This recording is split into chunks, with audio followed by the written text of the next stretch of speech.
ክርስቲያን ላንተ አንድ ጥያቄ አለኝ። ነገ ምን ሊፈጠር እንደሚችል ግራ እየገባኝ ነው። ነጋውን ጁማ ነውና ይሄ ሰኞ ዕለታው ውይይት በጣም በጣም በጣም በጣም በጣም ብዙ ችግር እንደፈጠረ ቅድም ዲያቆን ለአህባሹ ዘንድ ብሏልና በአህባሹ ዘንድ እንኳን የተፈጠረውን ነገር ለማጥራት ምን አይነት ፕሮግራም ሲዘጋጅ እንደነበር ቪዲዮሽ ባልከፍትም ይሄን ድምጽ እንስማው፣ ስሙት።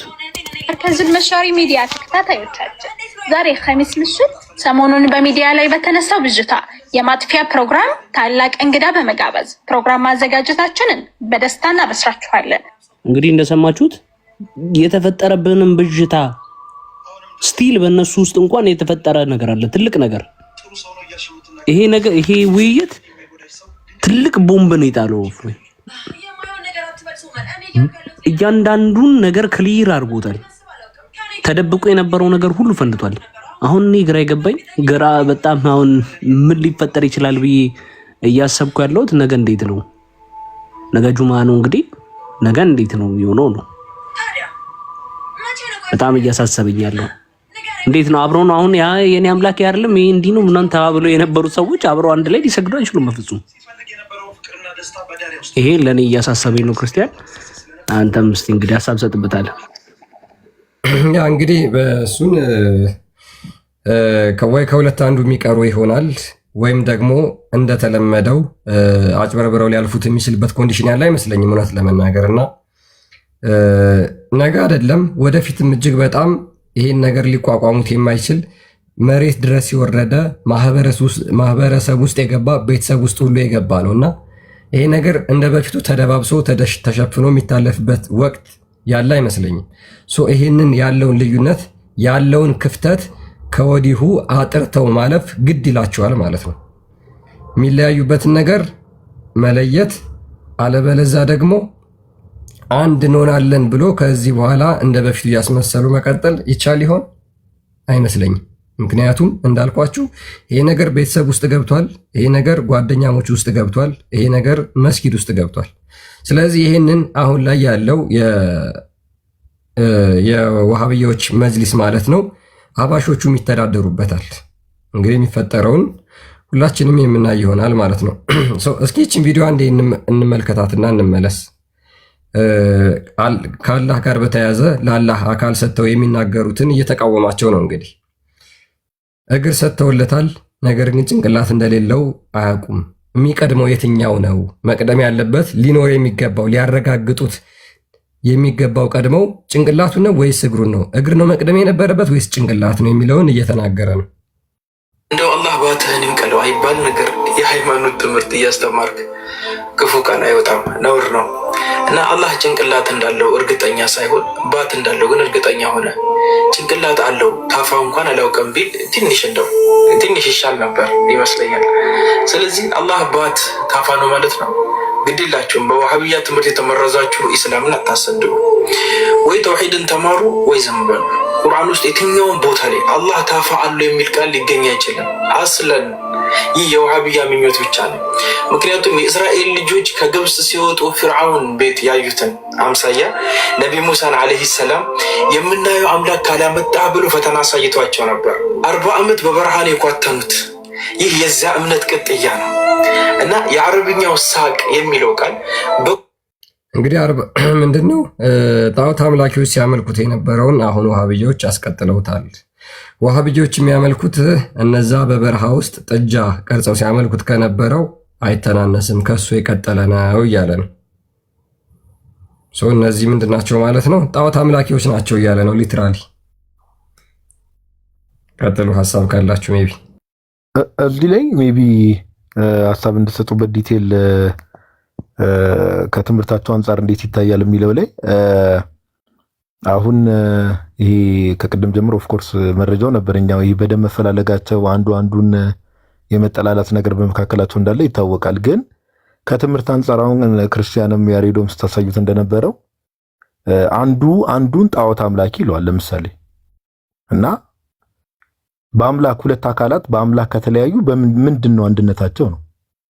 ኦኬ ሁለት በአምላክ የሚለያዩ አካላት ሁለቱም ምን ይላሉ?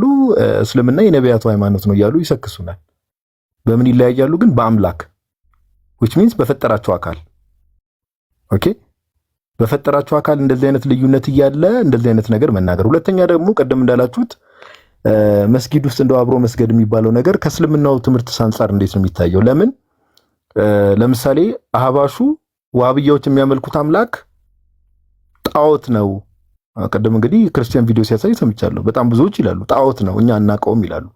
ስለዚህ አንዱ የአንዱን አምላክ ጣዖት ብሎ እየተጣራ which means አንዱ ለአንዱ መናፍቅ ነው ማለት ወይ ደግሞ ሄሬቲክ ነው ማለት ነው። በቃ ለምን አምላኩን ጣዖት ነው ብሎ ከሰደበ አንዱ ለአንዱ መናፍቅ ነው። በቃ ኦኬ አማኝ ተብሎ ሊጠራ አይችልም።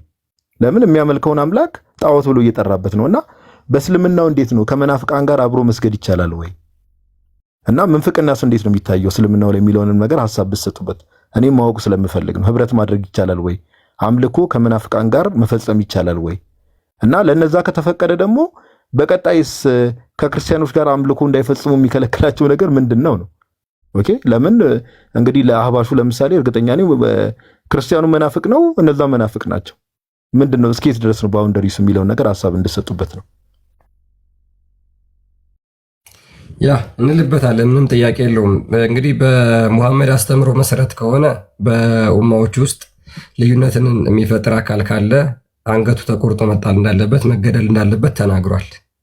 ነገር ግን እነዚህ ሁለት አካላት ምንድነው የተለያየ እምነት ነው ያላቸው፣ የተለያየ እምነት የተለያየ አቂዳ ነው ያላቸው። ወሃብዮች ምንድነው አስቀድመው በቁጥር ብልጫ በቁጥር የመብዛት ዓላማ ስለሆነ ያላቸው እሱን ካስቀደሙ በኋላ ከዛ በኋላ ጽዳቱን የሚጀምሩት ከቤታቸው ነው። ቤታቸው ውስጥ የተለያየ ፊርቃ የተለያየ ክህደት ያሉትን ካጸዱ በኋላ ከዛ በኋላ ወደ ክርስቲያኑ ማህበረሰብ ወይም ደግሞ ሌሎቹ እምነቶች ውስጥ ይገባሉ ማለት ነው። አካሄዳቸው ሞሮርለስ እንደዛ ነው። ዲቴል እንሄድበታለን። እስኪ ከዛ በፊት ግን ይችን ቪዲዮ አንዴ ላሳያትና ጋዲ ወዳልከው እንመለሳለን።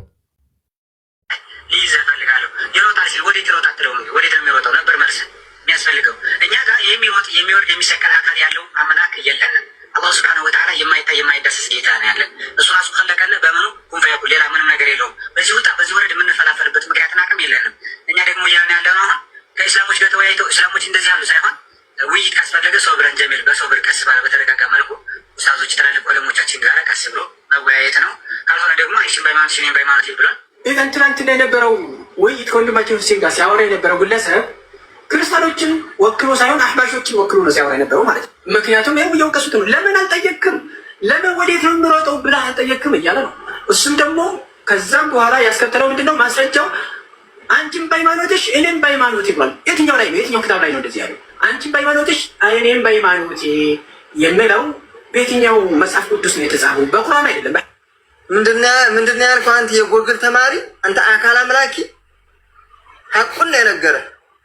ፈጣሪ ይሮጣል ሲል አዎ ይሮጣል ብለህ እየተከተልክ አንተ ሙስሊም ነህ ብለህ ነው። አንተ በሽተኛ ነህ እንጂ አይፈሩ ስለታለው ከአሊሞች ፊት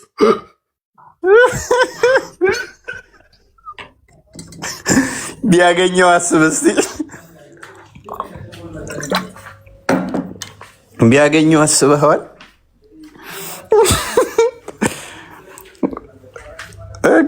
ቀጥል እንዴ እንዴት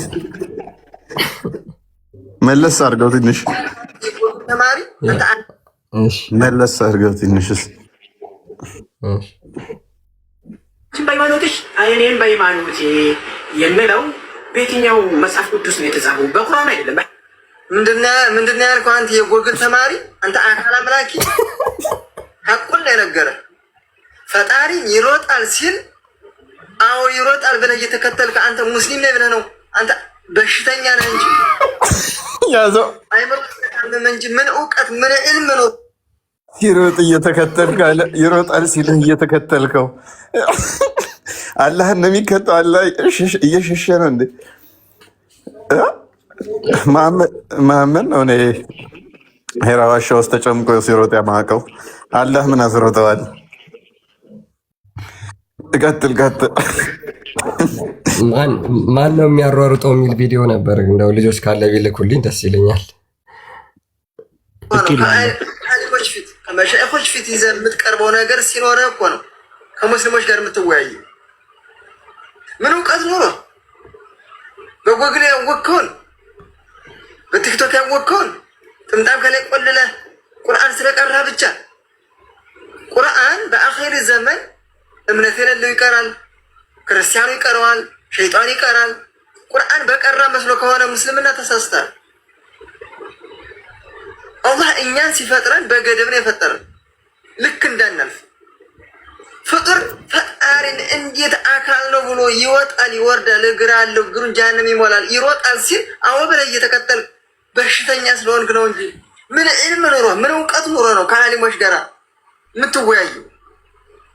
አካል ከሚያመልክ ጋር ከክርስቲያኖች ጋር የምትወያየው ለመላህ ነው፣ ሌባ ስለሆንክ። አላህም ይሮጣል ሲል የምታመልከው ነገር ሲረጋጋልህ ሲቀመጥ ትወያያለህ።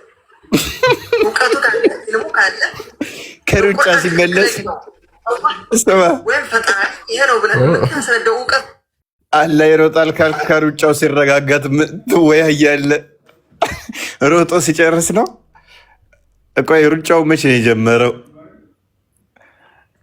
ፍጥረትን ከመፍጠሩ አሁን ኢተርናል የሆነ ባህሪው ነው ወይንስ ፍጥረትን ከፈጠረ በኋላ ነው መሮጥ የጀመረው? አላህ አስበዋል? ማራቶን ምናምን ማራቶን ነው የሚሮጠው? 100 ሜትር ነው እና 10,000 ወይንስ 500 5,000 ወይንስ 1,500 የትኛውን ነው የሚሮጠው? አላህ ሩጫ አጀማመሩስ እንዴት ነው? እሱ የሩጫ አጀማመሩ ማለት መቼ ነው የጀመረው? መቼ ነው የጀመረው? ቀጥል። ያ ቆይ እስኪ እሷን ከዲቤት ላይ ቀንጨቤ የተደረገችዋን ቆይ እናሳያለን። እስከዛ ይች እናዳምጣት። ሽንፈት ታውቃላችሁ። ምክንያቱም የትናንትናው ሽንፈት በነገራችን ላይ እፎይ ብቻ እንዳይመስላችሁ የአህባሾችም ሽንፈትም ታውቃላችሁ። ምክንያቱም ሆን ብለው ተሰልፎ እፎይ ጋር ሆኖ ሁሴንን ሲከራከሩት ነበረ። ፊቱን ሳያሳይ የቀረው በስልክ እየደወሉ ይህን ጠይቅ እያሉ እንደሆነ ምንድን ነው ያልከው አንተ? ቁርአን ላይ እምነት ብዙዎች ከአህባሾች ጋር ተደባብሎ ነው ከአህባሾች ጋር አብረው ነው ያለ ይላሉ። የቀድሞም እኮ እንደዛ ነው ያለው፣ ከአህባሾቹ ጋር አብረው ነው አለ። ምንድን ነው ያልከው አንተ? ቁርአን ላይ ቀጥል እናዳምጠው። አህባሽ ሙስሊሞች ምን አገብቶ ነው የሚያስ ሆኖ ሁሴንን ሲከራከሩት ነበረ። ፊቱን ሳያሳይ የቀረው በስልክ እየደወሉ ይህን ጠይቅ እያሉ እንደሆነ ምንድን ነው ያልከው አንተ? ቁርአን ላይ እምነት አህባሽ ሙስሊሞች ምን አገብቶ ነው የሚያስ ስለ ሙስሊምና ስለ እፎይ ጥያቄ ይህ አዲስ ያቋቋምከውን እምነት አሟልታ አትቀርብም እንዴ? አላህ ያለው አልተገለጸም፣ አጆር አለው አልተገለጸም፣ አንገት አለው አልተገለጸም፣ ባት አለው አዎ አለው፣ ይወርዳል አዎ ይወርዳል። ምን አስቀባጠረ? ማን አነጻጽር ላይ ወዳድርልኛል? እስልምና አላህ ሱብሃነሁ ወተዓላ ማንንም እንግዲህ እንደዚህ ነው የሚነጋገሩት ማለት ነው። እነዚህ አካላት ናቸው። ከዛ በኋላ ክርስትናን የሚታቹት አንድ ነን እያሉ አንድ መስጊድ ውስጥ የሚሰግዱት ማለት ነው። ይችን ቪዲዮ እስኪ ከላይቭ ላይ የተወሰደች ነች። አንዴ እናዳምጣት። እፎይ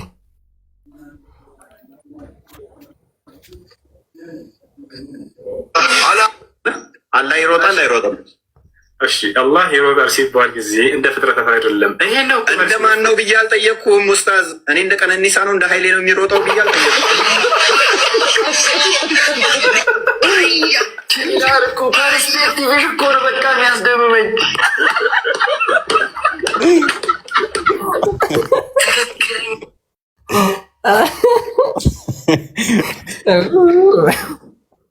ካርሽ ወደ ምድር ሲሳፈፍ ነው። ከዚህኛው ይልቅ እንደውም የእንትኑ ቪዲዮ በጣም ያደክማል። ክርስቲያን ነው ይሄ የቴዲ ዘፈን አልሆንልህ አለኝ ነው የሚለው ቀነኒሳና ኃይሌ። እሱ በጣም እኔ እሱ ነው ያስለቀሰኝ ነው። ከቀነኒሳና ኃይሌ አድርገው አረ ብዙ ነገር ሰርተዋል። በነገራችን ላይ እስኪ ይሄንን የምናየው አላህ ይሮጣል አይሮጥም? አላህ ይወጋል ሲባል ጊዜ እንደ ፍጥረት አይደለም። እንደማን ነው ብዬ አልጠየቅኩም ኡስታዝ። እኔ እንደ ቀነኒሳ ነው እንደ ሀይሌ ነው የሚሮጠው ብዬ አልጠየቅኩም።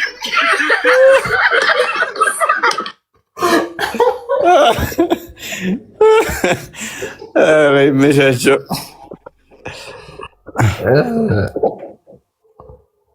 ኢኔስ ምንድን ነው እሱ አሁን ይሮጣል የሚለው ራሱ መቼ ነው የጀመረው ሩጫውን?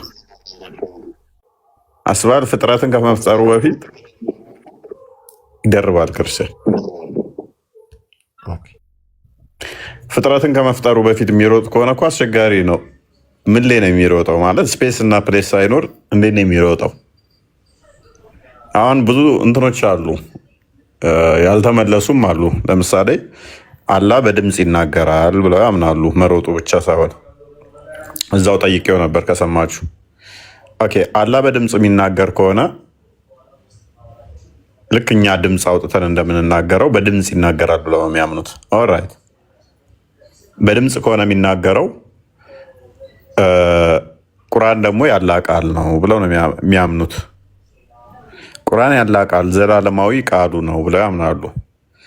ስለዚህ ቁርአን ውስጥ ያሉት ለምሳሌ እናንተ ያመናችሁ ወይ ካልተጠራችሁ በቀር ወደ መሐመድ ቤት እንዳገቡ የምትለው የአላህ ዘላለማዊ ባህሪው ነች። ሉክ የአላህ ዘላለማዊ ልክ እንዳይኑ እንደ እጁ እንደ እግሩ የአላህ ዘላለማዊ ባህሪው ሲፋው ሆና ትቀመጣለች ማለት ነው። ምን ምትል የመሐመድ ቤት እንዳገቡ ካልተጠራችሁ በቀር ምግብም ከበላችሁ ወዲያው ተበተኑ ምትል ቃል በአረብኛው ዘላለማዊ ያላህ ቃል ነች። አላህ ደግሞ ተናጋሪ ከሆነ which means በሳውንድ በድምፅ ነው ያልኳችሁ፣ በደንብ አስተውሉ። በድምፅ የሚናገር ከሆነ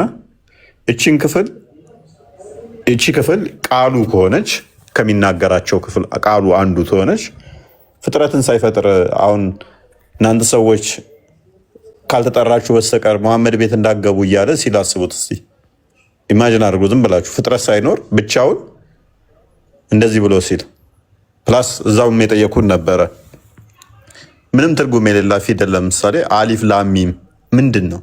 ብቻውን ፍጥረትን ሳይፈጥር አላህ አሊፍ ላሚም እያለ ሲቀራ በድምፅ ነው ያልኳችሁ። ድምፁን ከፍ አድርጎ ወይም ድምፁን ቀስ አድርጎ ብቻ በድምፅ ሲቀራው እዛው ከጠየኩትና ያልጠቀስኩትን አዲስ አንጥቶ ዳይፍ ላይ ያደርገ የሞከረበትም ደግሞ ሴቶቻችሁ ለእናንተ እርሻ ናቸውና እርሻችሁን በፈለጋችሁት ሁኔታ ድረሱ የሚል ፍጥረትን ሳይፈጥር ይህንም በድምፁ ሲለው አስቡት። እንደ የሆነ በዋሽንት ሲደብረው ሰው እንደሚያንጎራጉረው እንደዛ ብቻውን ይህንን ቃል ሲለው ተዛ ይሄ ባህሪው ሲሆን ቀጥል ቪዲዮ ልከፍት ከሆነ ያ ይችንም አንዴ እናዳምጣት እስኪ።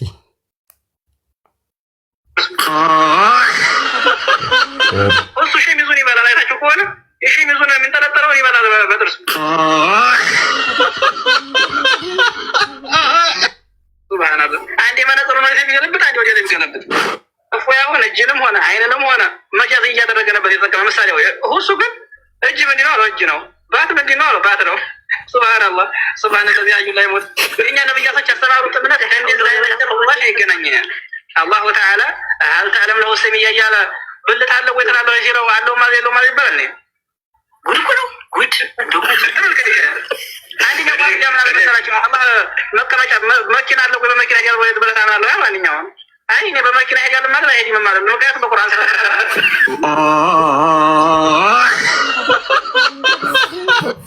ያ በነገራችን ላይ እምነታቸው ይሄ ነው። ያልተገለጹ ነገሮችን ዝም ብለን እናልፋለን ብለው ስለሚናገሩ ነው ይሄ ሁላ ነገር የመጣባቸው አህባሾች ማለት ነው። እና ወሃብያዎች ያልተገለጸውን ነገር አንናገርም ብለው ስለሚያምኑ እኛ የምናምነው የተገለጸውን ብቻ ነው ብለው ነው የሚያምኑት። ይሄ ደግሞ በጣም አስቸጋሪ ነው። ብዙ ጥያቄዎችን እንድትጠይቁ መንገድ የሚከፍትላችሁ በር የሚከፍትላችሁ ስለሆነ ማለት ነው። ይህንን እጅግ በጣም ለአህባሾች ጸያፍ እምነት ነው። ይሄ ትምህርት ነው አይወክለንም፣ ይሄ ኡስታዝ ነው አይወክለንም ብለው እየተናገሩ ያሉት ልክ እንደዚህ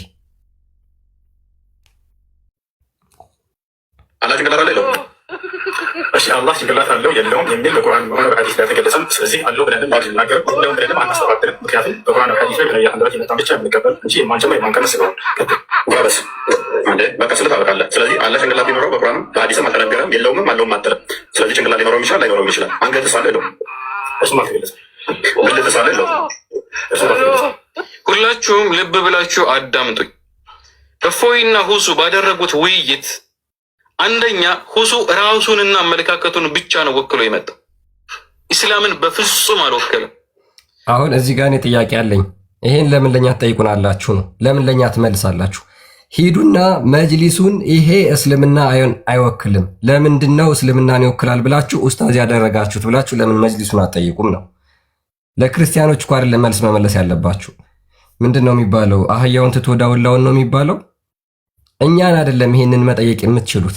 መጠየቅ ያለባችሁን እኛን ሳይሆን ይሄንን ኡስታዝ 5000 ሰው አሰለመ ብለው ሽልማት ያበረከቱለትን ሽልማት ያደረጉለትን መጅሊስ ሄዳችሁ ይሄንን እስልምናን አይወክልም ለምንድን ነው እስልምናን ይወክላል ብላችሁ ኡስታዝ ያደረጋችሁት ብላችሁ ነው መጠየቅ የምትችሉት እንጂ እኛንም አይደለም። እኛ እኮ አይደለም እኛ አይደለንም ይሄንን ልጅ ሂድና አስተምር ብለን የሾም ነው ያስቀመጥ ነው ዩሲ። ስለዚህ ልጠይቁት የምትችሉት ምንድን ነው? ቀጥታ ኮንታክታችሁ የሚሆነው ጥያቄያችሁ የሚሆነው ከመጅሊሱ ጋር ነው እንጂ ከኛ ጋር አይደለም ማለት ነው። ይሄንን መያዝ አለባችሁ ሀባሾች። የምትሸወዱት እናንተ እዚህ ጋር ነው። ስለዚህ እነሱን ፈርታችሁ እናንተን የሚመሯችሁን ሳትፈልጉ የሚመሯችሁን መጅሊስ ትፈሩና ጥያቄያችሁን ወዴት ታመጡታላችሁ? ወደኛ ታመጡታላችሁ። ይሄ ደግሞ አይሆንም። ስለዚህ ይሄንን መጠየቅ የምትችሉት እነሱን ነው ማለት ነው። የተናገረውም ነገር ያወራውም ነገር ምንም ከኢስላማዊ አስተምሮት ጋር የሚገናኝም አይደለም። ይሄ የራሱ ፊሎዞፊ ወይንም አመለካከት ነው። ኢስላም ረሱላችንም ዓለይሂ ሰላቱ ወሰላም መካ ውስጥ ያንን ያክል ዓመት ከት ያላቸው ሰዎች ማለት ኢማጂን እንግዲህ ቅንጭላት አለ እንደሱ አስተሳሰብ አለውም የለውም አንልም ማለት ሰምታችኋል። እኔ መድገምም አልፈ የሱን ንግግር እዚህ ማምጣትም አልፈልግም። ሰምታችሁ ተሩላችሁ እንዴ የለውም እንዳለ ሊኖረው ይችላል አለ። ኢማጂን አንገት ሊኖረው ይችላል አለ። ከዚያ ደግሞ በጣም የሚገርማችሁ ነገር ምን ብሎ ጠየቀው? ብልት አለው ወይ ብሎ ጠየቀው። ሊኖረው ይችላል ይህ ማጾት አለው ትላለህ ሲለው ያኔ ለማለባበስ ወይንም ነገሩን ለመሸፈን ሞከረ ማለት ነው። ግን በጣም ሙስሊሞችን የሚያስደነግጥ ያውም ራሱን በኢስላም ካባ ሸፍኖ አያችሁ፣ ኢማም ነኝ ብሎ የሚያስብ ሰው ነው እሱ ሰው ማለት በነገራችን ላይ ከዚህ በፊት እኔ ብዙ ነገር ተናግሬያለሁ ስለሱ። አሁን ይፋ ያወጣው የጣዖት አምልኮ ነው።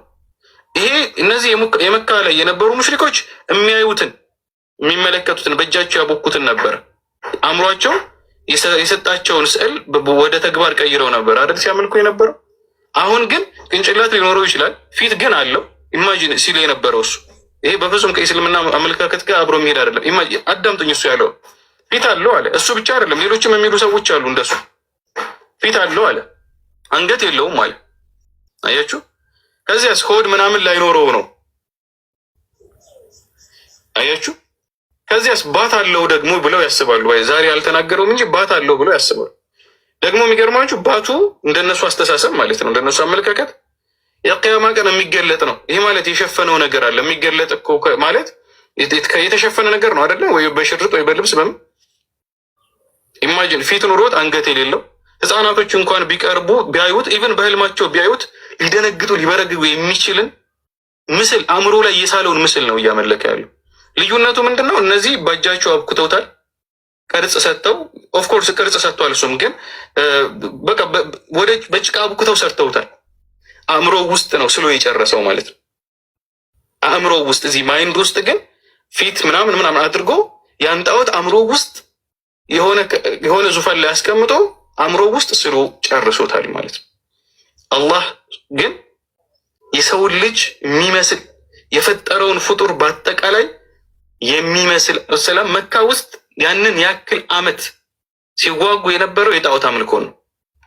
እንግዲህ ኢማጂን እፎይ ሲጠይቀው የነበረውን ጥያቄ እሱ በምን አይነት መልኩ ሲመልስ እንደነበር አይታችኋል። ይሄ የጣዖት አምልኮ ነው። ጣዖት ነው የሚያመልከው።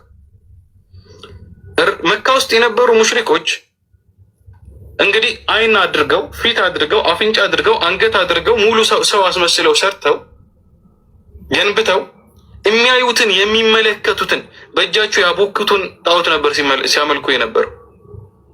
ወደዚህ ወደ ሁሱና የእሱን አይነት አመለካከት ያላቸው ሰዎች ማለት ኢማጂን እንግዲህ ቅንጭላት አለ እንደሱ አስተሳሰብ አለውም የለውም ማንልም ማለት ያ እንግዲህ ምንድነው እነዛ የመካ ሙሽሪኮች የሚያመልኩት የነበረው የተሟላ አካል ያለው ጣዖት ሰርተው ነበር የሚያመልኩት።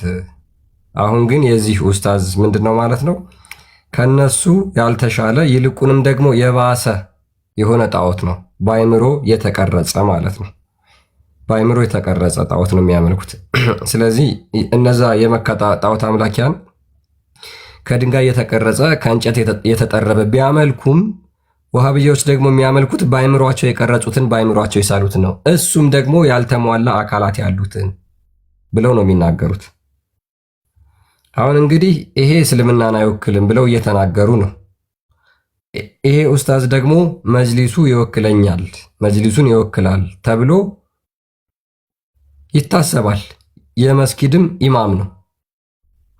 ጥያቄያችሁን የምታደርሱት ለእነሱ ነው ማለት ነው። ሜይ ቢ ሀሳብ ካላችሁ ቀጥሉ። ሌላ ቪዲዮ እስከማሳያችሁ እስከማዘጋጅ እንግዲህ ይወክላል ብለው የላኩት መጅሊስ ተቃውሞው ጥሩ ነው። ዋናው እኛ ዓላማችን የዋብያው አቂዳ ምን ያህል የተበላሸ እንደሆነ ሰዎቹ መጽሐፍ ቅዱስ ላይ እንደመፈትፈት የራሳቸውን አቂዳ እንደማያስተምሩ ማሳየት ነው። አንድም ደግሞ የሚከተሉት አካል እንኳን ሊመለክ ቀርቶ ቤታችሁ ዘበኝነት እንኳን ማቀጥሩት ነው። በዘበኝነት እንኳን ማያሟላ ማለት ጭንቅላት የሌለውን አካል እንዴት ነው ዘበኛ ብላችሁ እንኳን የምትቀጥሩት? ወፍ ለማባረር እንኳን እህል ማሳ ውስጥ ማሰሩት አሸንጉሊት እኮ ነው ማለት ጭንቅላት ታደርጋላችሁ እኮ። ወፎች እንኳን የሆነ ጤናማ የተሟላ አካል ያለውን ለማስመሰል ከላይ የሆነ ፌስታል ነገር አድርጋችሁም ቢሆን ጭንቅላት ለማስመሰል ትሞክራላችሁ። እጁን የሆነ በእንጨት ነገር አድርጋችሁ ብታስይዙትም ማለት ነው።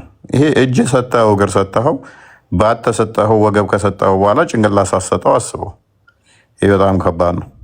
ስለዚህ እንኳን አምላክ ሊሆን ቀርቶ ይሄ ለወፍ ማባረሪያ ወይንም ደግሞ ከርቀት ሲታይ ሰው አለ የሚል ምልክት ለመስጫ እንኳን ማይሆን አካል ነው። ወይንም ደግሞ የሆነ አካል አለ ብሎ ምልክት ለመስጠት እንኳን ማይሆን ነው። የሆነ ዝም ብሎ የተበታተነ ይሁን የተበጣጠሰ ይሁን እንደ ዱቄት የተፈጨ ይሁን ወይንም ደግሞ እንደ ኮንክሪት ጠንካራ ወጥ የሆነ ይሁን ምንም አይታወቅ ማለት ነው። እንደዚህ አይነት አካል እያመለከ ነው። አንድም ሶስትም አንድ ሲደመር አንድ ምናምን ሲል ይውላል ማለት ነው። እና ብዙ ጊዜ ክርስትናውን በመሳደብ እና ክርስትናውን በመተቸት ነው የተጠመዱት። የራሳቸው የሚያውቁት ነገር የለም። አላህ የሚሉት አካል በምናባቸው የፈጠሩት አልወለደም አልተወለደም አንዱ ነው። ከዚህ ውጭ የሚያውቁት ነገር የለም። ለዛም ነው አሁን አዲስ የሆነባቸው የተነሳው ቶፒክ ማለት ነው። ምናቸው መንካት እንዳለብን ጠንቅቀን ስለምናውቅ ማለት ነው። አይነስቀጥ ነው ያ ይችን አንዴ እስኪ የምንመልከታትና እንመለስ። ጭንቅላት አለ የለውም? ጉድ ኩዌስችን። አላ ጭንቅላት አለ የለውም? ጉድ ኩዌስችን። እሺ አላህ ጭንቅላት አለው የለውም የሚል በቁርአንም በሆነ በሐዲስ ላይ አልተገለጸም። ስለዚህ አለው ብለንም አንናገርም፣ እንደውም ብለንም አናስተባብልም። ስለዚህ ጭንቅላት ሊኖረውም ይችላል ላይኖረውም ይችላል። አንገትስ አለ የለውም? እርሱም አልተገለጸም። ብልትስ አለ የለውም? እርሱም አልተገለጸም። ምን ይሻላል? ስለዚህ አላህ ወንድ ሊሆን ይችላል፣ ሴት ጾታ ሊኖረው ይችላል። ኦኬ አንጀትስ አለ የለውም? ጾታ አለው ሊኖረውም ላይኖረውም ይችላል ያለህ ማን ነው? አንተ ነው ያልከው እኮ የለውምም አለውም አንልም አልከም። ስለ ጾታ ነው አይደለም? በነገራችን ላይ ብልት እንዳለው ካልተገለጸ ብልት አለው የለውም የሚለው አልተገለጸም። ብልቱ ደግሞ የወንድ ይሁን የሴት ይሁን አልተገለጸም። ሞስት ፕሮባብሊ የሚሆነው ካለው ወይ የወንድ ነው ወይ የሴት ነው። ከሌለው ደግሞ ስልብ ነው የሚሆነው ማለት ነው። ከሌለው ስልብ ነው የሚሆነው። ስለዚህ ካለው 50%ቱን እናያዝና ወይ የሴት ወይ የወንድ ይሆንና ጾታ አለው ወይስ የለውም ተብሎ ለሚጠየቀው ጥያቄ አልተገለጸም የሚለው መልስ ይሆናል? አይሆንም። ለምሳሌ 50%ቱን ጾታ ብልት አለው ብለን እንናገርና ወይ ቢን ደንግጦ ነው ወይ ክርስቲያኔ ጾታ ብልት አለው ሲባል ሊኖረውም ላይኖረውም ይችላል ካለ ብልት እኮ ጾታ ጠቋሚ ነው። ጾታ አለው ማለት ወይ ወንድ ሊሆን ይችላል ወይ ሴት ሊሆን ይችላል ሲለው እንዴት እንደዛ ትላለህ? እንዴት ሊል ይችላል? ብልት ጾታ ነው አይደል እንደሚጠቅሰው አንተ ነው ያልከው ኬታ መጣህ ምናምን እንደዚህ እንዴት ይላል? ኢቭን ብልት እንኳን እንዳለውና እንደሌለው መናገር አልቻለም። ወይ ሊኖረው ይችላል ላይኖረው ይችላል። ካለው ጾታን ይገልጣል። ወይ ወንድ ነው ወይ የሴት ነው ያ። ስለዚህ እንዴት ነው ብልት አለው የለውም ብሎ ሳይናገር ጾታን ጠቀስክ ብሎ ሊል የሚችለው? በጣም ደንግጧል ማለት ነው። ልጅ ጾታ ምን እንደሚገልጽ አላወቅም። አንድ ሐሳብ ቅድም መናገር የምፈልገው ቀድሜ ጠይቀዋል ለሌሎችም ውስጥ ላሉትም ግንዛቤ እንዲሆን ወሃቢያ ማለት የፖለቲካ ሴክት ነው እንጂ ሃይማኖት አይደለም። ይሄን ልብ ብላችሁ ስሙ። ኦኬ። አንድ ሃይማኖት የሚያስበው ስለ ዘላለም ህይወት ነው። ከሞት በኋላ ያለው ዘላለማዊ ህይወት ነው።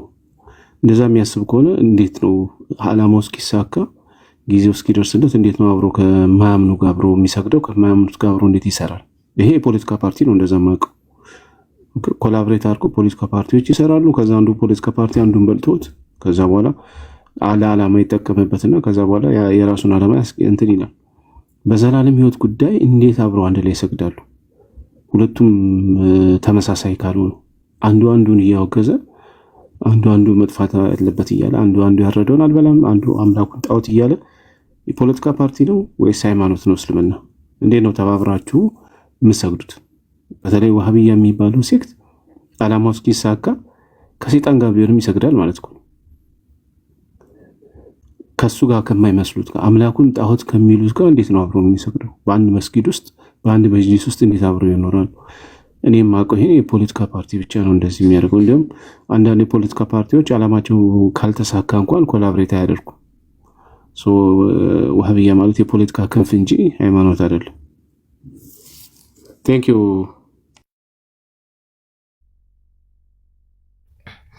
ያ ምንድነው ይሄን ነገር ለዘመናት ደብቀውት ስለሆነ አብዛኛው ማህበረሰብ አያውቀውም ነበር። አሁን ግን በሚገርም ሁኔታ ያው ይሄ ነገር ወጥቷል። ግልጽ የወጣ ስለሆነ አንኮንትሮልድ የሆነ ነው። ለመሸፈንም የማይመች ሁኔታ ውስጥ ነው የገቡት።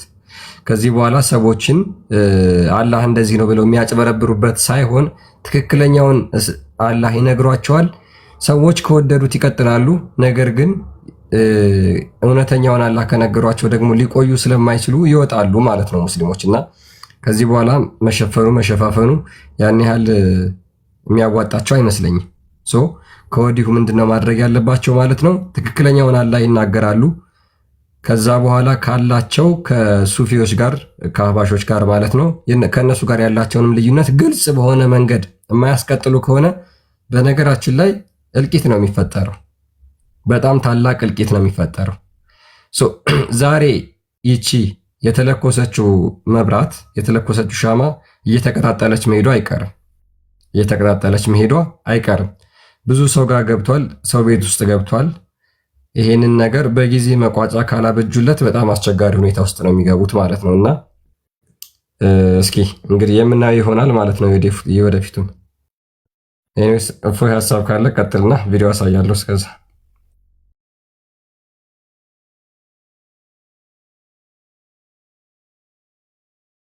አይቀጥሉ። በቃ ኮንክሉድ እናድርግና እንጨርስ። ሰዓትም ሄዷል አክቹዋሊ። እሺ ያ እንግዲህ በሰሞኑ ሁኔታ እንዳጠቃላይ ያለው ነገር እየባሰ እየጋለ ነው ሄደው። ምክንያቱም ከሱፊዎች በኩል በነገራችን ላይ ለዚህ አሁን ለተፈጠረው ነገር ታላቅ ፕሮግራም በመያዝ ለሰዎች እውቅና እየሰጡ ነው። ይሄንን ነገር ዝም ማለትም ያስቀጣል ወይም ደግሞ ወንጀል ነው ኃጢአት ነው እያሉ ይገኛሉና ጥሩ ነው፣ መነሳሳቱ ጥሩ ነው። ሊቆም የሚገባውም ነገር አይደለም። ምክንያቱም በአምላክ ላይ ተለያይታችሁ ቅድም እንዳልኳችሁ በምንም አንድ ሊሆኑ ስለማይቻል ማለት ነውና አሁን ላይ ደግሞ ያለው አንድ ላይ መስጊድ ይሰገዳል፣ አንድ ላይ ሁጥባ ይሰጣሉ፣ በአንድ ኢማም ይሰገዳል። ሚስቶቻቸውን ሴቶችን ማለት ነው ሼር ይደራረጋሉ። ዊች ሚንስ አህባሾች ውሃቢዮችን የሚያገቡበት ኮንዲሽን አለ። ያ ካለማወቅ የመነጨ ነው። ሶ ይሄ ነገር ከዚህ በኋላ ምንድነው ማለት ነው ሊፈታ የሚገባው ነገር ነው። በአህባሾች እና በውሃቢያዎች መካከል ያለው ጉዳይ በቀላሉ ሊታለፍ የማይገባ መሆኑን ከሰሞኑ ባጭሩ አይተናል። መሰረት ተተክሏል። ወደፊት ደግሞ የምናየው ይሆናል ማለት ነው። ወደፊት የምንመለከተው ይሆናል። ምክንያቱም በአምላክ እሳቤ እጅግ በጣም ትልቅ ልዩነት ስላላቸው የአንዱ ለአንዱ ጣዖት ነው፣ የአንዱ ለአንዱ አምላክ አይደለም። ለዛም ነው የውሃቢያዎችን አላህ የአህባሾች አላህ ያጥፋው ብለው ሲራገሙ ያለው ማለት ነው። ከዛ በኋላ እነዚህ ደግሞ አልሐምዱሊላህ እያሉ አንድ መስጊድ ውስጥ ይሰግዳሉ። እሱ እንግዲህ ወደፊት የምናየው ይሆናል ማለት ነው። ኤኒዌይስ ለዛሬ ብቃ መሰለኝ። ጉሮሯችንን ተዘጋ። ኢነርጂ በጣም ከውስጥ እያወራን ያለን በቂ ነው። እነኚህ እንትኖች አጋንንቶች ቡዳ በልተው ይሆናል ጉሮሮህን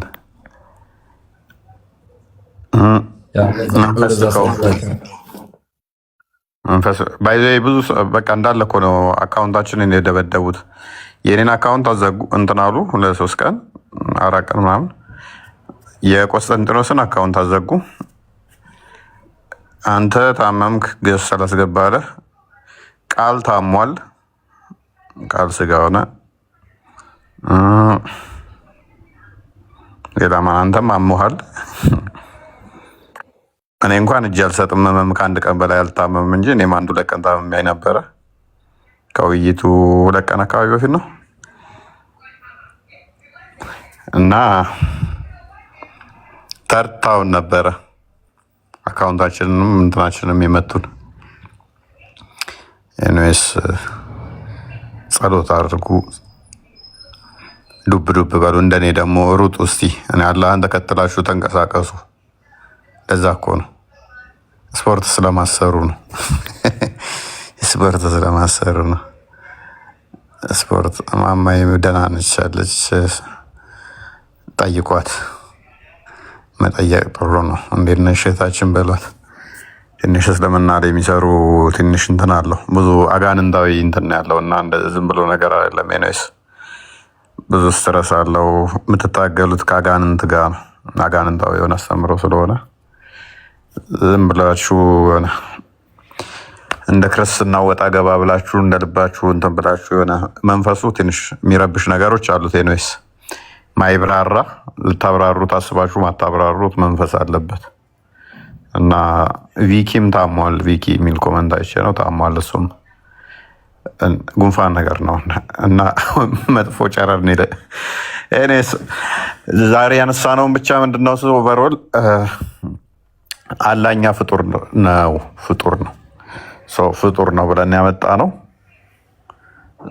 ፍጡር እንደሆነም ደግሞ በተሳካ ሁኔታ አሳይተናል። በተሳካ ሁኔታም ደግሞ አሳክተ ነው አሳይተነዋል።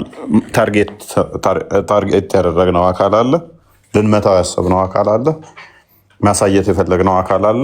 እሱን ሰክሰስፉል ነን አሳይተናል። በማስ ህዝቡ ምንድነው የሚፈልገው? ህዝቡ ላይ አይደለም ዋና ታርጌታችን። ህዝቡ ቀስ ብሎ ሊገባው ይችላል። እኛ ስንሰራ የነበረውን የተከታተሉ በደንብ ይረዱታል። አይ ነው አንዳንድ ያልገባቸው ክርስቲያኖች ሊኖሩ ይችላሉ። እጅ እግር እያልን ስንጠይቅ የሆነ ተራ ጥያቄ ተራ ነገር ሊመስላቸው ይችላል። የመሰላቸውም ስላየን ማለት ነው። በዛ መስላቸው የጻፉም ስላየን። ይሄንን በደንብ የሚረዳው ማን ነው? ከኛ ጋር አብሮ የቆየ አቂዳ ላይ አቂዳ ኦልሞስት ከ1 ዓመት በላይ ነው ያስተማርኩት። በዚህ ጉዳይ ላይ ወደ 1 ዓመት ያህል ቆይቼበታለሁ። ስለዚህ ክርክራቸውን ስንጥቁ የቱ ጋ ነው ያለው፣ ምን ያስከትላል የሚለውን ጠንቅቄ አውቀው ነበረ። ጠንቅቄ አውቀዋለሁኝ ማለት ነው። ኦልሞስት 1 ዓመት ምናምን ነው ሆነ አላ አቂዳ ላይ ከቆየን ክርስቲያን ይሄ ኬዝ ነው። እንደውም የሆነ ቪዲዮ አለ ክፈተው።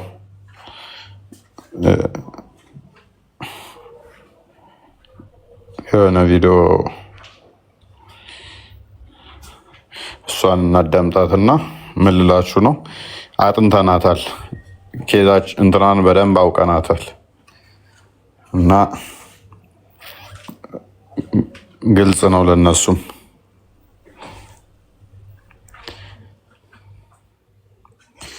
ግልጽ ነው ለነሱም ማለት ነው።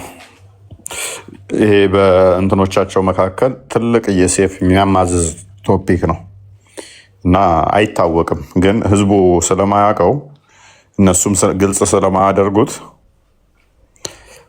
እኔ ስስ ብልታቸውን የቱ ጋር እንዳለች የዋብዮችን ጠንቅቄ ስላወኳል ነው ያችኛዋን የጫርኩባቸው። እሺ ቀጥል ክርስቲያን።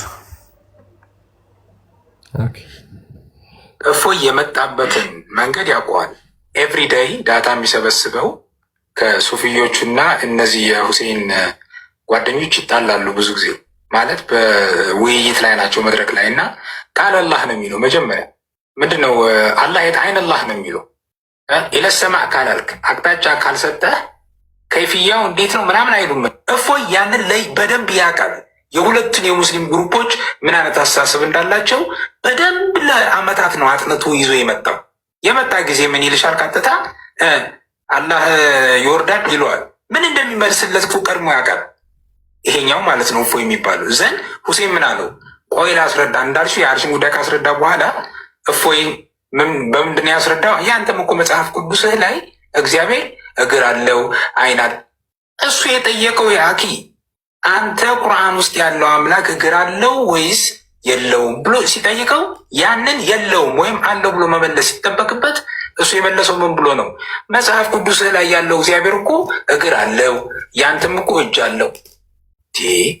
ከዛ እፎይ ደግሞ ምን ብሎ መለሰለት? እኛ ታዊል እናደርጋለን አለ። እንደ ሱፊዮቹ አየሽ፣ እኛ ያ መለኮታዊ የሆነው አንደኛው እግዚአብሔርን ከፊት ከኋላ ከላይ ከታች ከቀኝ ከግራ እግር ምን የሚል ነገር አንሰጠውም።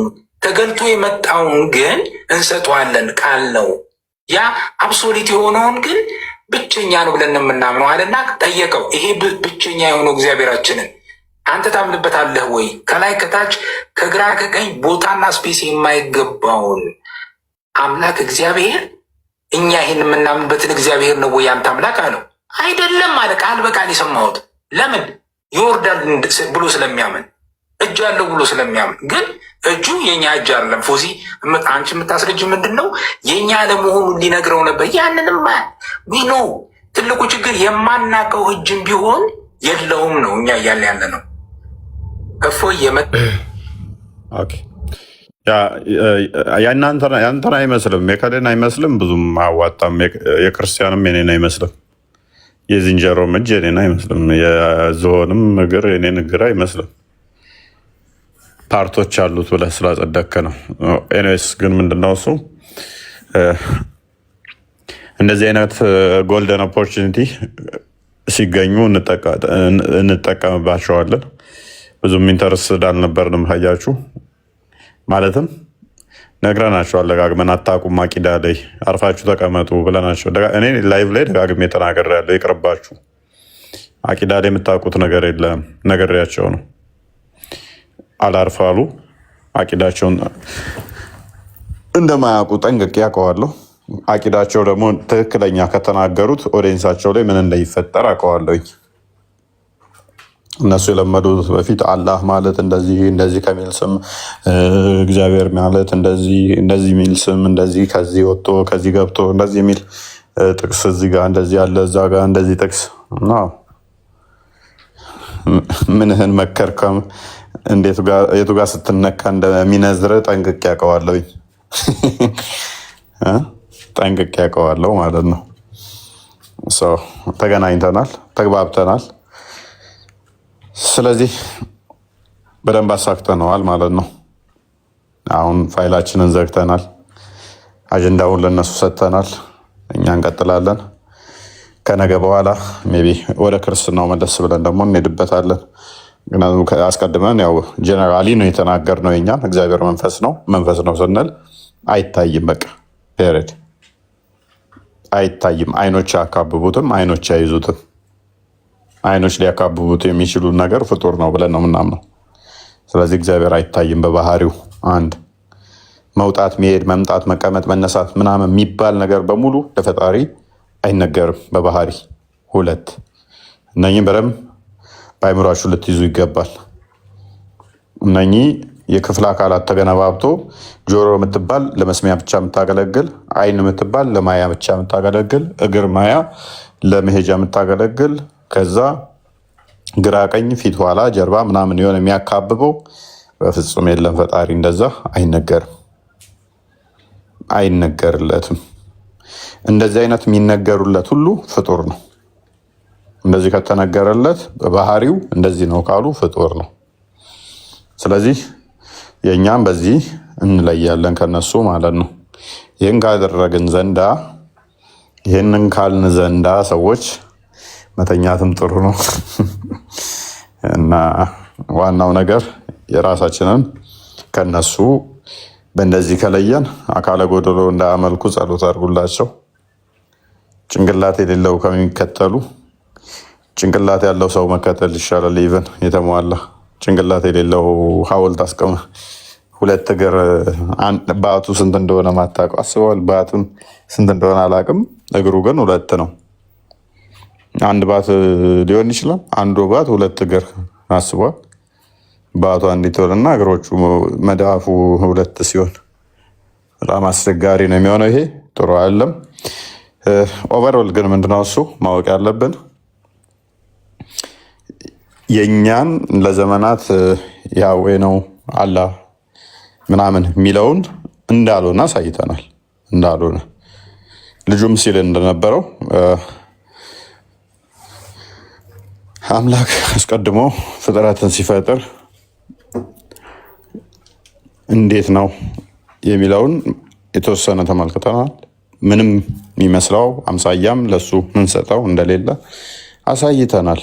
እነሱ ግን እጅ ሲሉ ስሙን እንኳን እያመሳሰሉ ነው። እግር ሲሉ ስም እንኳን እያመሳሰሉ ነው። ከዚህ በኋላ ምንም የትኛውም ቦታዎች ላይ የትኛውም ገድል ላይ ካያችሁ እኛ ዲቤቱ ላይ ህግ ጥሰዋል እነሱ። እሱ ህግ ጥሶ ነበረ። አንዳንድ ሰዎች ግን እኔ ህግ እንደ ጣስኩ ራሱ የሚመስላቸው አሉ። በደንብ አስተውሉ። ህጉን የሰራው እሱ ነው። ህጉን ያፈረሰው ግን እሱ ነው። አንዳንዴ ዝምታ ለበግም አልበጃት ይባላል። ዝም ማለታችን እኛ እንደ ጥፋተኛ የተቆጠርንባቸው ኬዞች ነበሩ። ለምሳሌ ገና እንደመጣ የመወያያ መጽሐፍት የጠየቀው እሱ ነው። በደንብ አስተውሉ። ቪዲዮውንም ግቡና እዩት፣ ሪካርድ ውይይቱን። የመወያያ መጽሐፍቶችህ ምንድን ናቸው አለኝ። አስረው መጽሐፍ አልኩት። አዲስ ኪዳንና ብሉይ ኪዳን መወያያ መጽሐፍቶች እነሱ ናቸው? አዎ እነሱ ናቸው። እነኚህ ብቻ? አዎ። ቴንኪው። አንተስ ብዬ ጠየኩት። እኔ ሀዲስና ቁርአን ነው መወያያ መጽሐፊ አለኝ። ዌልካም። ገባን ውይይት ላይ ኢሚዲየትሊ ምን ውስጥ ገባ? ገድል ይዞ መጣ። አይሚን አንደኛ ያ ገድል እንትን ሜላድን ይዞ መጣ። መጽሐፈ ሚስጥርን ይዞ መጣ። ቪዲዮ ይዞ መጣ። ይህ ህግ አፈረሰ። ዳኛ ቢኖር አሁን በራሱ ንግግር ህግ አፈረሰ። ኢማጂን። ፐርሚሱን የገነባው እሱ ነው። በዛ እንትን ላይ ከሰማችሁ የመወያያ ርዕሳችን አይሚን መረጆቻችን ቪዲዮ አልተባባልንም። ቪዲዮ ይዞ መጣ። አየህ፣ ቪዲዮ ይዞ መጣ። ዳኛ ቢኖር ብለው ሰዎቹ እኔ እንደመቀጣ ነው የሚያስቡት። ዳኛ ቢኖር እሱ ነበር የሚቀጣው። ቪዲዮ አልተስማማንም። በቪዲዮ ነው የምንከራከር። ቪዲዮ ይዘህ መጥተህ ከዛ በዛ በቪዲዮ እከሌ እንዲህ ብሏል አላለም የሚል መወያያ ፐርሚስ እንትን አላስቀመጥንም። ግን ቪዲዮ ይዞ መጥቷል። ሰዎች ይሄን አያውቁም። ዝም ስትሉም አንዳንዴ ክሊር አድርግላችሁ ብዬ ነው። ስቲል ቪዲዮ ይዞ ቢመጣ ቪዲዮውን አውቀዋለሁ ሰምቼዋለሁ እና በቪዲዮ መለስንለት። ሌላ ቪዲዮ አሁንም የመምህር ግሩምም ቪዲዮ ዞ ሲመጣ የመምህር ግሩምም ቪዲዮ ዘመጣል። የአባ ጊዮርጊስ ዘጋስጫን መጽሐፈ ሚስጥርን ዞ ሲመጣ ተመሳሳይ እኔም ደግሞ የአባ ጊዮርጊስ ዘጋስጫን መጽሐፍ ይዤበት መጣው። የመምህር ዮሐንስን ቪዲዮ ዞ ሲመጣ የተቆረጠ እኔም ደግሞ በተመሳሳይ የመምህር ዮሐንስ መጽሐፍን ይዤበት መጣው። ከቻልክ ደግሞ የመምህር ዮሐንስን ቪዲዮ ክፈተው ክርስቲያን ምን ላይ ሰጥተውበታል። ከዛ በኋላ ማብራሪያ ሰጥተውበታል። አያችሁ በተመሳሳይ ይዞ ለመጣው ማስረጃ እንዴት እንዳፈረስንበት። ዲያቆን ዮሐንስ አይ ቲንክ እንደዛ ነው ስማቸው፣ መምህር ዮሐንስ ዲያቆን ዮሐንስ የእሳቸውን ቪዲዮ ዞ መጣ፣ የእሳቸውን መጽሐፍ ይዤበት መጣው። መምህር ግሩምን ቪዲዮ እዞ መጣ፣ የመምህር ግሩም ቪዲዮ ይዤበት መጣው። የአባ ጊዮርጊስ ዘጋስጫ መጽሐፍ እዞ መጣ፣ የአባ ጊዮርጊስ ዘጋስጫ መጽሐፍ አመጣሁበት። ግን እነኚህ ሁሉ ዲል አልተደራረግንባቸውም ነበር፣ ለውይይት መቅረብ አልነበረባቸው። ህጉን የጣሰው አያችሁ፣ በዚህ ሁሉ ማን ነው? እሱ ነው ህግ የጣሰው። ህግ ጥሷል ማለት ነው። ከተስማማንበት ወጥቷል። እስቲ ነው ማስቆም ሁሉ ችል ነበረ።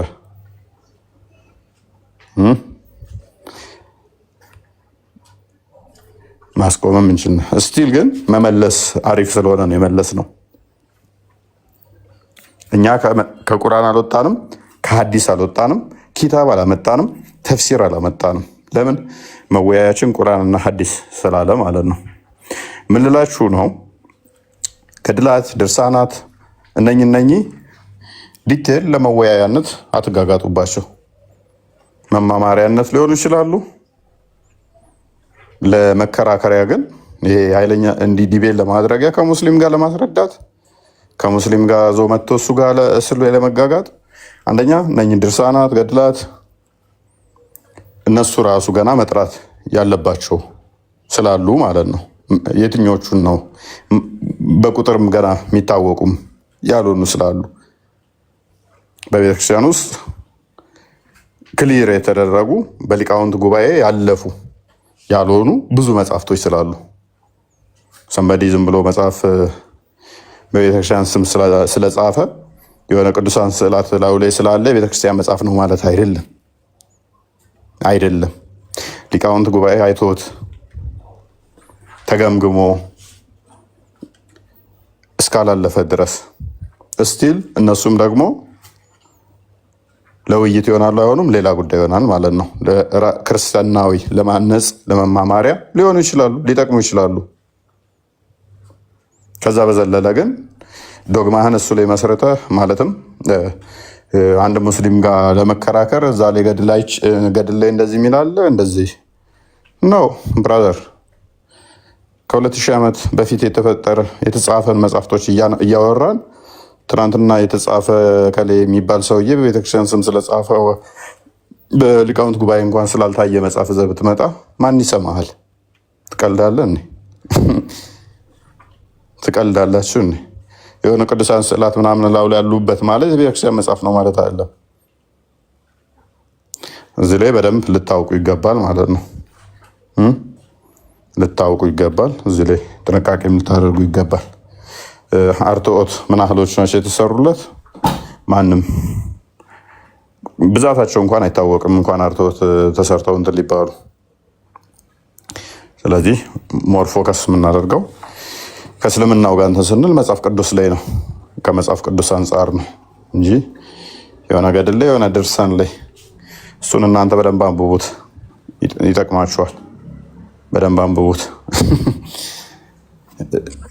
እና ይሄንኛው ቪዲዮ ውይይቱ ላይ የእሳቸው ቪዲዮ መጥቶ ስለነበረ አክቹዋሊ መጽሐፋቸውን ስላነበብኩትም ስላየሁትም አስቀድሞ ቪዲዮንም ስለሰማሁት ምን ላይ ሰጥተውበታል ደግሞ ስለ ውይይቱ ጋር ያ ኦኬ እሺ መንፈስ ቅዱስ አሐዱ አምላክ አሜን።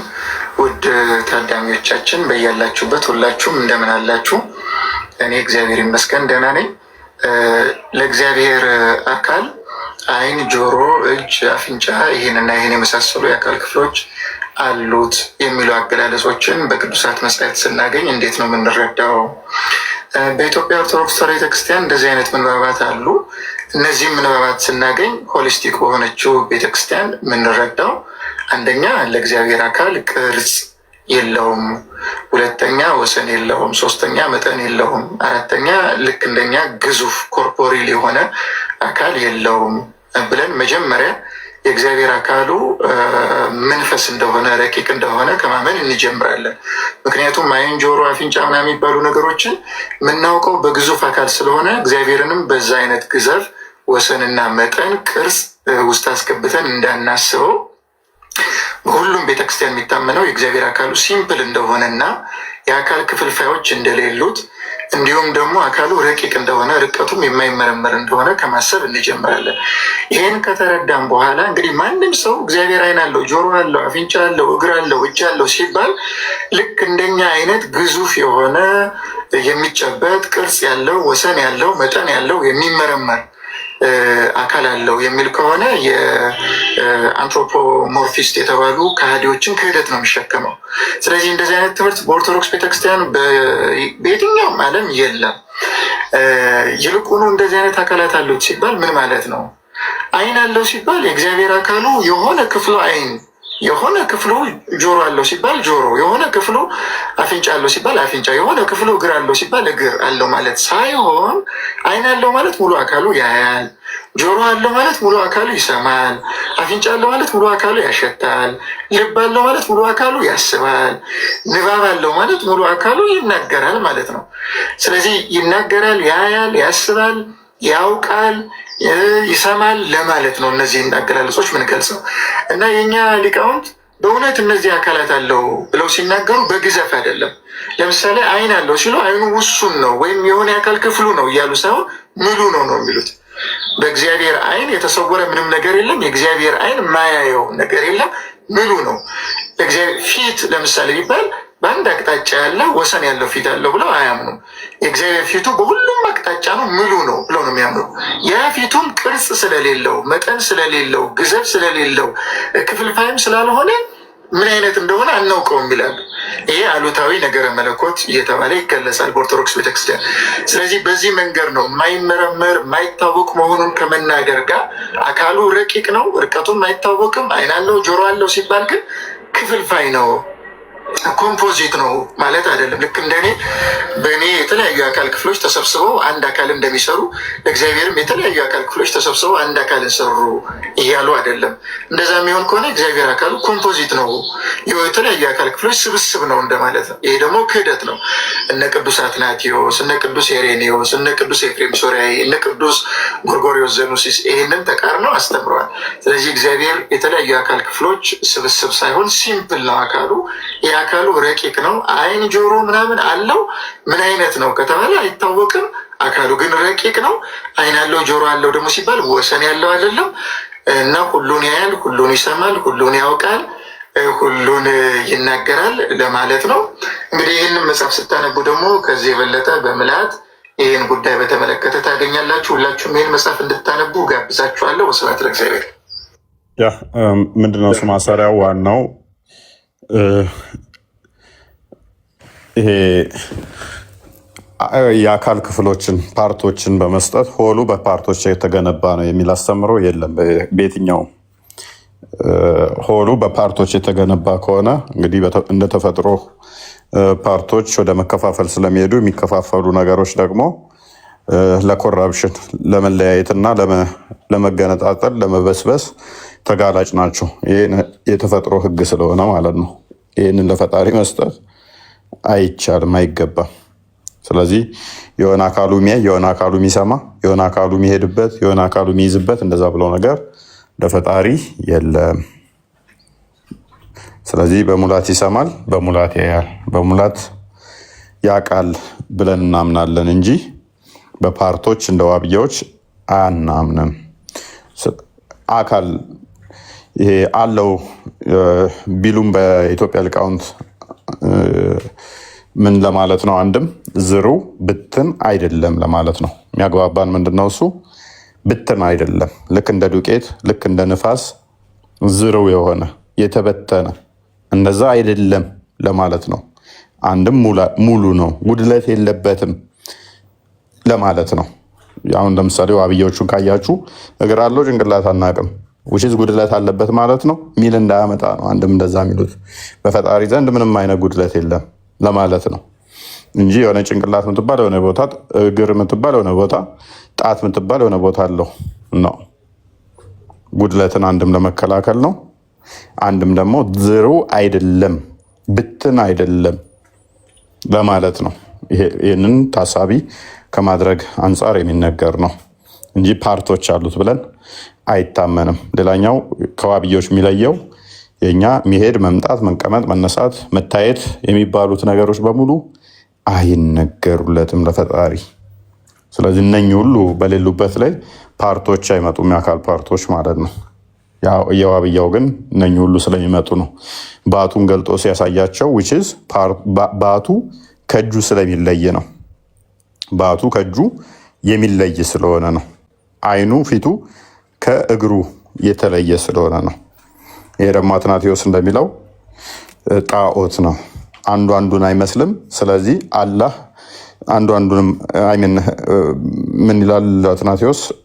የተለያዩ አካላቶች የተለያዩ ከሆኑ እነኛ ስብስቦች ከሆኑ እንኳን ሌላን አካል ላይመስል መምሰል አለ ለራሱም ራሱን አይመስልም። ምክንያቱም እጁ ሌላ ነው እግሩ ሌላ ነው እና ለፈጣሪ እንደው አካል ክፍሎችን መስጠት ኔክስት ጨጓራ፣ አንጀት፣ የውስጣዊ ክፍሎችንም እንደ መስጠት እንትን ይላል ያመጣል። ይሄ ደግሞ ምን ያህል ደካማ አስተሳሰብ ቢሆን ነው ምናምን ብሎ ይተቸዋል ማለት ነው። እንደዚህ አይነትን ለፈጣሪ ነኝ አይሰጡትም እና ከኛ አንጻር የሆነ እንደዚህ አይነት ነገሮች ብታገኙ ይተረጎማሉ ማለት ነው። አንድም ይተረጎማሉ፣ ይሄንን ማወቅ ነው።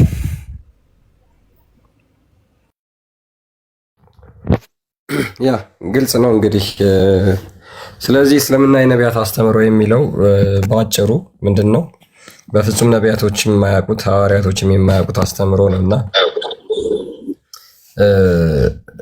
ለፈጣሪ አንድ ስፔሲፊክ የሆነች አካል ሰጥተው ስፔሲፊክ የሚጠቀምባት ለስፔሲፊክ ፈንክሽን የሚያገለግልበት አካል ብለው የሰጡት የለም። ሉክ ለምሳሌ ከጆሮ ውጭ መስማት የማይችል ከአይኑ ውጭ ማየት የማይችል አይን የሚባል አካል፣ ለዛውም ግዘፍ የሆነ አካል የሚታይ የሚዳሰስ ከሆነ አንድ ነገር ሊሚትድ ነው፣ የተገደበ ነው። ለምሳሌ አላህ እግር አለው ብለው ያምናሉ ሙስሊሞች። ያ እግሩ ደግሞ የሚታይ ነው፣ በቂያማ ቀን ገልጦ ያሳያቸዋል። ይሄ በቂያማ ቀን ገልጦ የሚያሳያቸው አካል የሚታይ ከሆነ ቦታ የሚይዝ ከሆነ የተገደበ ነው ማለት ነው። የተገደበ ነው፣ ሊሚትድ ነው። አንድ ነገር የተገደበ ከሆነ ፍጡር ነው። በቃ ባጭሩ አይምሯችሁ ላይ የምትይዙት ጭንቅላታችሁ ላይ ልትይዙት የሚገባው ምንድን ነው? የሚታይ ሆኖ ቦታ የሚይዝ ሆኖ ቁስ ነው የሚሆነው። ይህ ነገር ደግሞ ምንድን ነው ማለት ነው? ሊሚትድ የሆነ የተገደበ አካል ነው ማለት ነው። ይሄ የተገደበ አካል ከሆነ ፍጡር ነው። የሙስሊሞች አምላክ እንደዚህ ነው ማለት ነው።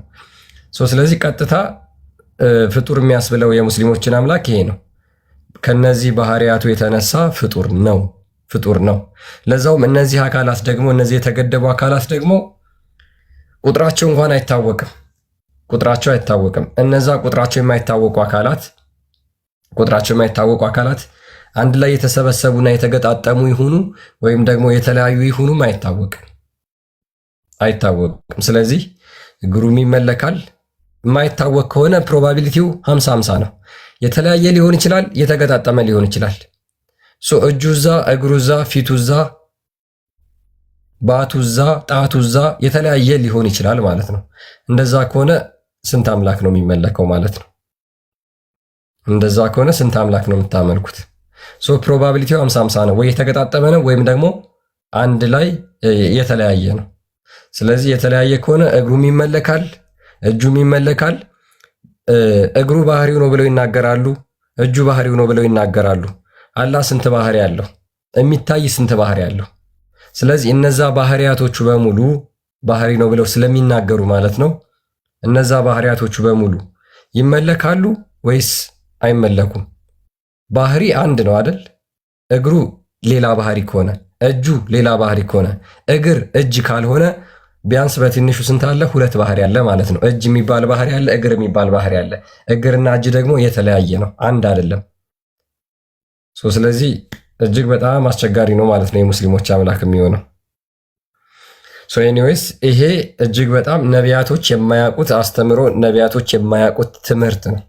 ይሄ ነቢያቶች የማያውቁት ትምህርት ነው። ከ7ኛው ክፍለ ዘመንና በኋላ በሙሐመድ አማካኝነት የመጣ ትምህርት ነው።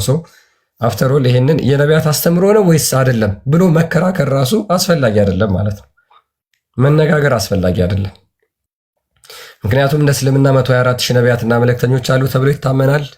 ይህንን ነገር ከሙሐመድ ውጭ ማንም አልተናገረውም። ባት ያለው ጭንቅላት የሌለው አምላክ ነቢያቶች አያመልኩ፣ ሲያመልኩም አልነበርም። ባት ያለው የባቱ ቁጥር የማይታወቅ እግሩ ገሃነምን የሚሞላ በሚሞላበት እግሩ ደግሞ ገሃነም የምትጨናነቅ እንደዚህ አይነት አምላክ ነቢያቶች አላመለኩም። ይሄ በሙስሊሞች ነቢይ በሙሐመድ የመጣ አስተምሮ ብቻ ነው ማለት ነው የሚሆነው። ይሄን ይመስላል። አይ ቲንክ ይብቃ መሰለኝ። ፎይ አርዲ ቃል ቤላ እንኳን ደህና መጣችሁ፣ ሰላም ብለናል። ያው ልንጨርስ ስንል ነው የመጣችሁት። እንዴት ናችሁ? እንዴት አመሻችሁ? ሰላም ክርስቶስ ይብዛላችሁ። ሰላም እንበላችሁ ብዬ ነው። እሺ ኦኬ፣ ሻርዲ ሰላም ብለናል። ቤላ